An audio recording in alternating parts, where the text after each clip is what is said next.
এয়া ক'ত জানেনে এইটো ওল্ড দিল্লী ৰেলৱে ষ্টেচনত কলৈ যাম মই বৈষ্ণো দেৱী SDBK বৈষ্ণো দেৱী কাটৰালৈ গৈ আছোঁ মাতাৰ দৰ্শনৰ কাৰণে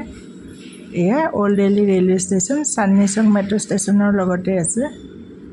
যিটোক আমি পুৰণা দিল্লী ৰেলৱে ষ্টেচন বুলি কওঁ এইটো খুবেই ভাল লাগে পুৰণা বহুত পুৰণা ৰেলৱে ষ্টেচন ইয়াৰ পৰা জম্মু মেইলত যাম মই নন এচিতে কাটিছোঁ আৰু ৰাতিৰ যিহেতু এয়া বহি আছোঁ ট্ৰেইনখন একচুৱেলি প্ৰয়াগৰাজ ফালৰ পৰা আহে প্ৰয়াগৰাজৰ পৰা আহে এই কাটৰালৈকে আহে সুবেদাৰগঞ্জ নে কি জেগাৰ পৰা মানে প্ৰয়াগৰাজত কেইবাটাও ষ্টেচন আছে নহয় তাৰ পৰাই আহে ইয়াৰ ট্ৰেইনত উঠি ইয়া গৈ আছে মাজত পানীপথ আৰু এই দিল্লীৰে নৰেলা এইবিলাক ষ্টেচনবোৰ আছে মেইন ষ্টেচন যে পানীপথ আছে পানীপথটো অৱশ্যে এক্সপ্ৰেছখনত ধৰা নহয় বাৰু কুৰুক্ষেত্ৰত ৰখায় কুৰুক্ষেত্ৰ তাৰপিছত জলন্ধৰত ৰখায় তাৰ আগতে লুধিয়ানাত ৰখায় আৰু বহুতখিনি আছে জাগা লাষ্টত জম্মু আৰু জম্মুৰ পিছত কাটৰা ইমান যে গ্ৰীনাৰী নহয় পাঠানকোট আছে পাঠানকোটৰ পিছতে যে ইমান গ্ৰীনাৰী নহয় মানে মৰ্নিং হৈ যায় আৰু জম্মু ষ্টেচন পোৱাৰ আগতে মৰ্নিং হৈ যায় মানে গতিকে মই ফটোবোৰ লৈছোঁ আৰু ইমান ওখ ওখ পাহাৰ নহয় নৈনিতালৰ পাহাৰবোৰতকৈ এইটো দূৰৰ পৰা দেখিছোঁ জুম কৰি ল'ব যে ডাঙৰ দেখা যায়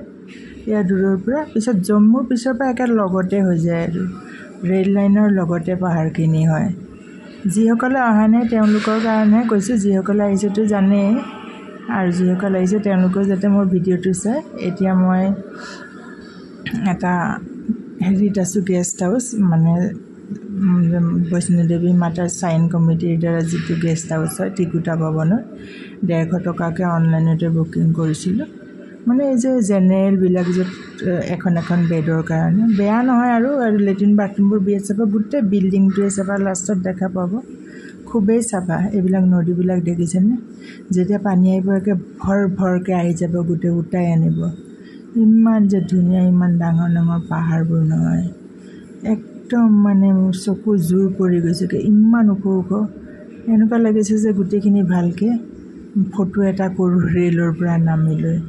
চাওকচোন ইমান ধুনীয়া ধুনীয়া ফটোততো ইমান ডাঙৰ অহাই নাই টিভিত বা লেপটপত যে চাই তেতিয়া হয়তো দেখা পাব পাৰে ইমান ডাঙৰ ডাঙৰ পাহাৰবোৰ নহয় জম্মুৰ পিছৰ পৰাই খুবেই ভাল লাগে আৰু যে মই 30-40টাৰ বেছি 2.5-3 কিলোমিটাৰ টানেলো আছে চাগে দুটামান টানেল খুবেই ডাঙৰ 1-1.5 কিলোমিটাৰৰ টানেল বহুতকেইটাই আছে আৰু সৰু সৰু টানেলটো অসংখ্য বাৰ টানেল একেবাৰে খুব ভাল লাগিলে এয়া জম্মু পালোহি জম্মুৰ পিছতে এতিয়া কাটৰা পাম কাটৰা ষ্টেচনটো যে ইমান ধুনীয়া এই জম্মুত ৰখাইছিলে অলপ কাটৰা ষ্টেচনটো যে এয়া কাটৰা পালোহি ইমান ধুনীয়া কাটৰা ষ্টেচনটো এইখিনি ওখ জেগাখিনি